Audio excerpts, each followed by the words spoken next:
Yo, what's going on, guys? Crispy Flakes here. So I think it's really exciting to look back at NBA superstars and kind of look at their story leading up to their NBA success. You know, going through high school and college and all that good stuff. So for this video, guys, we have NBA stars when they were in high school. You know, all the steps leading up to being in the NBA. Let me know in the comment section below, what is a high school player or a college player that you really followed that really ended up doing well in the NBA? Like, maybe like a not so well-known guy, maybe like, I don't know, man, like, I used to watch Matt Casello in high school and stuff like that. Then he went to Michigan State, now he's like, well, he's in like the D-League or something like that. But here we go, guys, NBA players in high school. We know the NBA story for most players in the league. Steph Curry going from exciting young player to NBA MVP. Derrick Rose being drafted by the Bulls, then being selected as MVP. But what about their stories when they were in high school, before the money and worldwide fame? Die-hard NBA fans that finish this video might know the high school story and background for every player I talk about in this video. It won't be news for some of you. For others, one player's story might be new to you, so let's talk about some players in high school like LeBron James when they were growing as a like player that, and trying to get recruited by Division I scouts. There might be a few guys on here that I do not talk about in this video, so if you think I should have had someone else on here who had a more interesting high school story, Darko let me know. Milicic. So let's get into some highlights. He scored a and basket. NBA He didn't do that in the high school NBA. stories. Derrick Rose, man. So athletic. Derrick Rose learned how to play the game of basketball from his three brothers, Dwayne, Reggie, and Allen. His brothers mentored and advised him for literally everything, from the recruiting process, and they even formed their own AAU team called Mean Street Express to coach him. But he did not play on the varsity team as a freshman because the coach at the time had a rule that said freshmen could not play on the varsity level and had to play junior varsity first. It's kind of weird. That coach also had a rule that players were not allowed to speak to the media until they were in their junior season. His first year playing on Simeon varsity got college coaches even more excited about him. Rose averaged 19 points and 8 assists, and the team won 30 games and only lost 5. He kept up that momentum into his junior year. Simeon won 33 games and won the state championship by a game-winning shot by Rose. He went by his defender with his left hand and made a tough right-handed floater to give Simeon its first state title since 1984. His senior year was even better. Rose averaged 25 points, got 9 rebounds, and dished. I'm so mad that Derrick Rose got injured. I'm just gonna say that real. I'm not even like I do like Derrick Rose, but I'm not like a Bulls fan or a Knicks fan or whatever team he plays for, not a Cavalier fan. But man, I wish he did not get injured, guys. God, he's such a good player. It's not fair, man.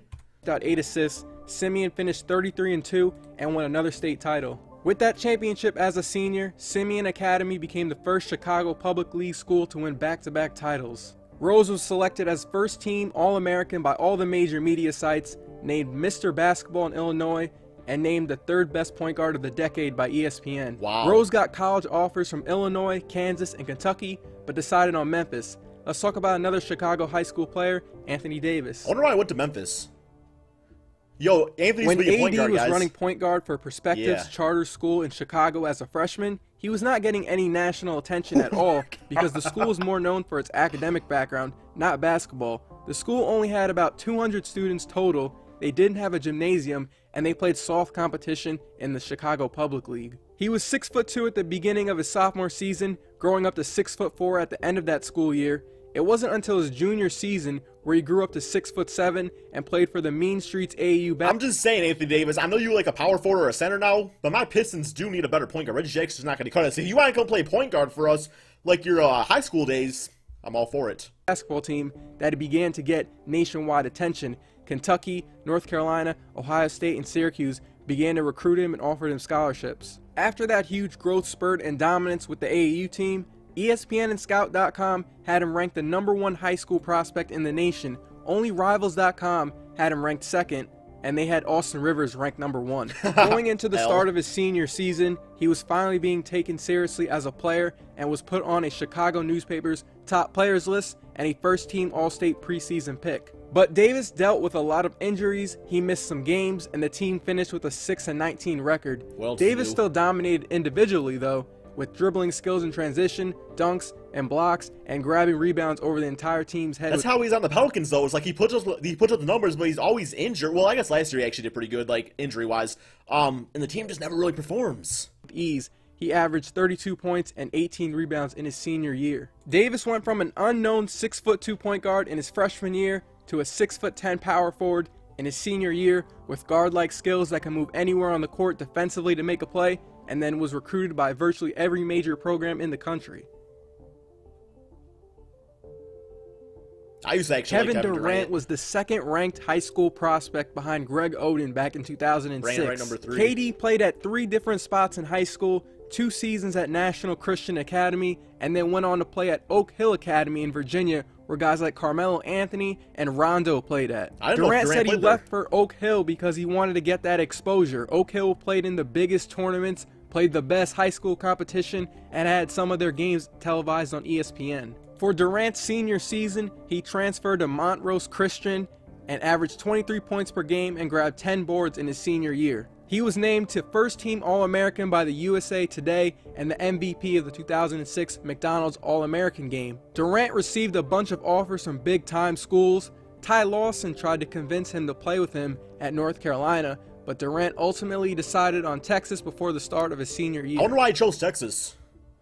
You know, why did players pick a specific As school? a high school freshman, now I think it has to do with there's been speculation of players getting money and stuff like that, but that's for a different day, man. That's a different discussion video. Steph Curry was 5'7", 130 pounds. At Charlotte Christian High School, he was all-conference, all-state, and led his team to 3 conference titles in the 3 years he played varsity basketball. He played junior varsity as a freshman in high school because at 5'7", 130 pounds, he thought his size would be an issue at the varsity level, and not trying out for varsity was one of Curry's regrets. It taught him that no matter how short or how skinny you might be, never let it stop you from getting where you want to go. Curry has worn the number 30 throughout college and his NBA career, but wore 20 in high school for a funny reason. When he was talking to kids at his old high school, Curry said he wore number 20 at Charlotte Christian because he wasn't bulky enough to fit in the school's extra large number 30 jersey. That would do it. And because he wasn't big enough, he wasn't recruited by the major college schools.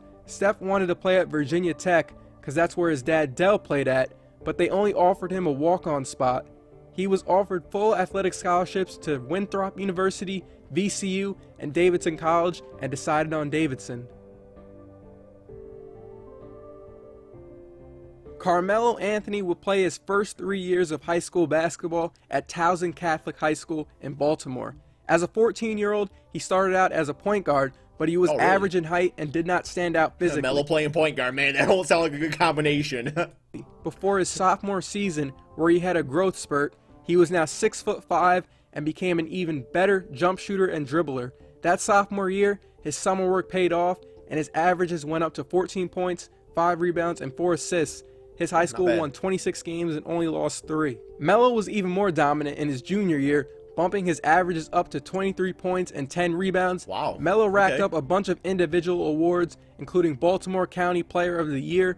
After that dominant junior season, colleges started calling, including North Carolina and Syracuse. Instead of playing out his final year at Towson Catholic, Melo felt he was good enough to play Division I college basketball as a 17-year-old and wanted to attend Syracuse before he even finished high school. But Melo's high school grades were below a C average, and his ACT score was too low to meet Syracuse's academic standards. Get them books up, so Melo. Come on, man. He had to stay in high school another year to qualify. Melo and his family talked about a number of schools he could transfer to. They eventually decided on Oak Hill Academy for his senior year. At Oak Hill, Melo averaged 21 points and 8 rebounds and was named First Team All-American by some media sites. Oak Hill only lost 1 game that year. They beat LeBron's high school team and won 2 major high school tournaments. Carmelo eventually got a score high enough on the ACT to get to Syracuse, and the rest is history. I know LeBron's story pretty much. We all know LeBron. Come on, The man. LeBron high school story is pretty well known among most basketball fans, so I'll give a short recap. His ability to make shots and create shots for others, combined with his height, weight, and athleticism at such a young age, made him wanted by every college and NBA team in the country. He was on the cover of Slam magazine as a junior and named the best high school player in the country. He won 3 state championships at St. Vincent St. Mary, going back-to-back in his freshman and sophomore years, then closing out his senior year with a state title. He also played wide receiver for his high school and was getting recruited by Notre Dame. Months after winning his 3rd state title, he would go on to be selected 1st overall by the Cavs, and you know the rest of the story. Damian Lillard, I don't know anything about him.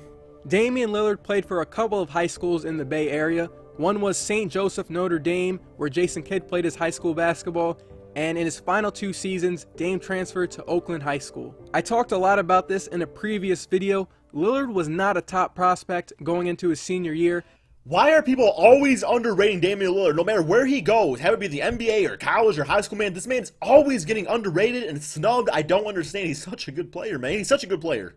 No big schools are looking at him to be their point guard. The only Division I schools that were really looking at him were San Diego State and Weber State. He came out of high school as a 2-star prospect by scouting sites. Dame was the 48th ranked point guard in his class on ESPNU rankings. He scored 22 points per game and dished out 5 assists in his senior year at Oakland High School. He ended up deciding on playing at Weber State University, a mid-major school in Utah where he played all 4 years. Weber. So just to recap, we had Derrick Rose, who won 2 state titles, Anthony Davis, who had one of the craziest growth spurts ever. Alright, we know the recap. Okay, I think that's pretty much the end of the video here, guys. Yeah, man, it's just really cool to see some of these players just like before they were famous and everything like that. So let me know in the comment section below, guys, like I said earlier in the video. Let me know about a college player or high school player that you watched that wasn't really like sought out or anything like that, but turned out to be a pretty good NBA player or just a good basketball player in general. Thank you guys all so much for watching, and peace out, my friends.